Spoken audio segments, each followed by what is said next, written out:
Hi guys, how are you all? I know I haven't made a video in like 7 months. Thank you to those of you who wrote to me and asked me if I was okay. I'm fine. I am just over it. Oh my God. But I just came back from church and I'm sitting on my piano. But see, did y'all know I play the piano? Yeah, I play the piano. Um, anyway, I really am just over it. It's a lot right now.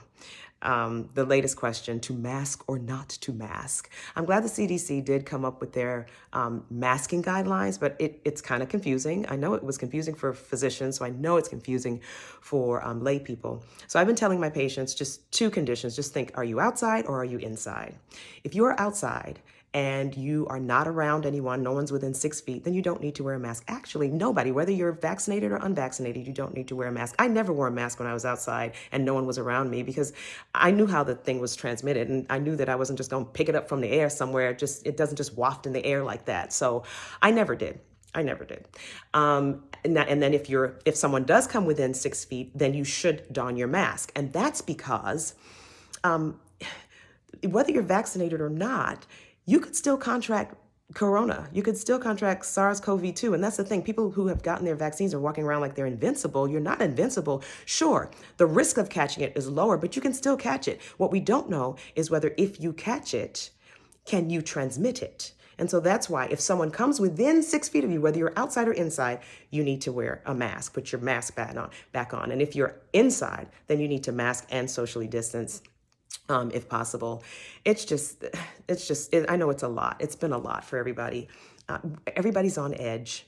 Everybody's on edge. So I just want to ask us all to just be kind. Try to be kind because everybody's fighting a battle. And you don't know when the person you run into is at their last wit's end and you don't want to be the recipient of their ire, or you don't want to be the one to trigger them and to make them just completely flip and lose it. So just be kind. And if you can't be kind, then just don't be mean.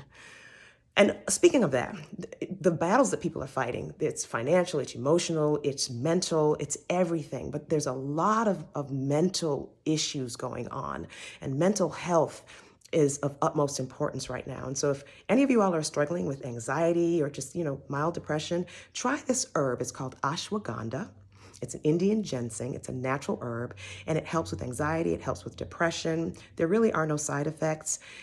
It's called an adaptogen, so you take it and it'll adapt to what you need. So if you need, energy in the morning, you take it in the morning. If you need to go to sleep at night, it helps give you a very restorative sleep. So you can take it 2 to 3 times a day. I'm on it. Yeah. And it's helped me feel good. It's helped me feel okay. So just wanted to give you all that little nugget. I do have some other things to say. I'll come back once I get my thoughts gathered together. But until then, be well. Peace and love.